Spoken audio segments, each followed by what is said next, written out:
सब खां पहिरियां त असांजी दीन खां दूरी आहे। असां जेके माना तन वालदेन आहिनि जिन जो पंहिंजे औलाद ते निगरानी कोन्हे, ऐं उन खां पोइ अहम सबबु असांजे मुआशरे जे अंदरि बेहयाई फैलाइनि पिया, ऐं बेहयाई फैलाइण जे करे माना वॾे पैमाने ते इहे वाक़िया पेश अचनि पिया। जेकॾहिं हिकु माण्हूअ खे शरई सदा सरे आम अची वञे त हज़ारे उन मां सबक़ वठंदा, ऐं यकीन सां चवां थो ॿियो वाक़ियो इनशाला जल्दी पेश ईंदो बि कोन्हे।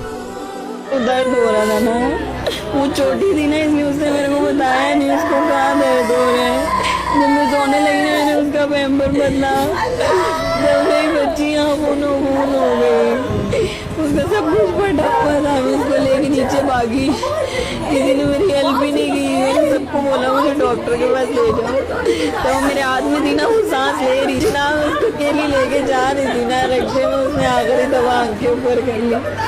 उसने आखिरी दफा तब मम्मा बोला मेरे को, क्योंकि मेरी बच्ची ठंडी हो गई।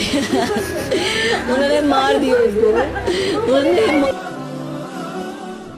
हाणे साईंदास सराड़ी खां सवाल कनि था, डॉक्टर साहब जे लाइ सवाल आहे। डॉक्टर साहब ही सवाल कनि था त अॼुकल्ह पंहिंजे सिंध में नंढनि ॿारनि सां दरिंदगीअ जो तमामु घणो रुझान आहे, इन जा कारण कहिड़ा आहिनि, सबब छा थींदो? मुख़्तसर वक़्त जे अंदरि ॿ टे सबब अहम ॿुधायां थो। सभ खां पहिरियां त असांजी दीन खां दूरी आहे, छो त नंढनि ॿारनि सां घणो करे जेके माना त बिछड़ा अमल थियनि था से क़रीबी माण्हू कनि था, क़रीबी रिश्तेदार कनि था, धारियूं कोन थो करे। हाणे छा आहे त असां पंहिंजा जेके नंढड़ा ॿारड़ा नंढड़ियूं ॿारड़ियूं उन्हनि खे माना उन्हनि माइटनि खे सम्झूं था त हीअ असांजा क़रीबी रिश्तेदार आहिनि, इन्हनि सां अकेला बि इख़्तियार कनि, अच वञ बि करे सघनि था, आज़ादु छॾे ॾींदा आहियूं, ऐं नतीजे ते उहे जेके असांजा क़रीबी रिश्तेदार आहिनि से उनजो नाजाइज़ फ़ाइदो वठंदा आहिनि।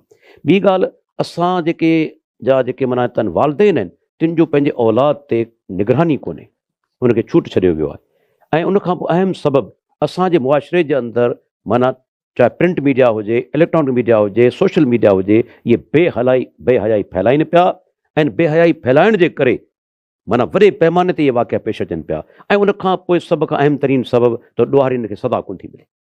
जेकॾहिं ॾोहारियुनि खे सदा मिले, ऐं यकीन सां चवां थो ॾोहारी एतिरो जुरतमंद न आहे, न एतिरो बहादुर आहे जो लगातार इहे गुनाह करे सघे, पर असांजे मुल्क छा चइजे, अफ़सोस ई करे सघिजे थो जो हिते उहे सदाऊं शरई कोन आहिनि। जेकॾहिं हिकु माण्हूअ खे शरई सदा सरे आम अची वञे त हज़ारे उन मां सबक़ वठंदा, ऐं यकीन सां चवां थो ॿियो वाक़ियो इनशाला जल्दी पेश ईंदो बि कोन। असांजे लाइ सऊदी अरब मिसाल आहे जिते अहिड़ा वाक़िया कॾहिं कॾहिं पेश ईंदा आहिनि। असां वटि अहिड़े पेश अचनि था जो असां वटि कानून जे अंदरि काफ़ी कमज़ोरियूं आहिनि। असांजो कानून ईअं चइजे त ॾोहारी खे फेवर करे थो, ऐं इन जे करे असांजी क़ौम पोयां वञे पई। अल्लाह जे नबी जी जेका हदीस आहे त जेकॾहिं फातिमा मुंहिंजी न्याणी बि चोरी करे आहे उनजो हथ कपे छॾिया।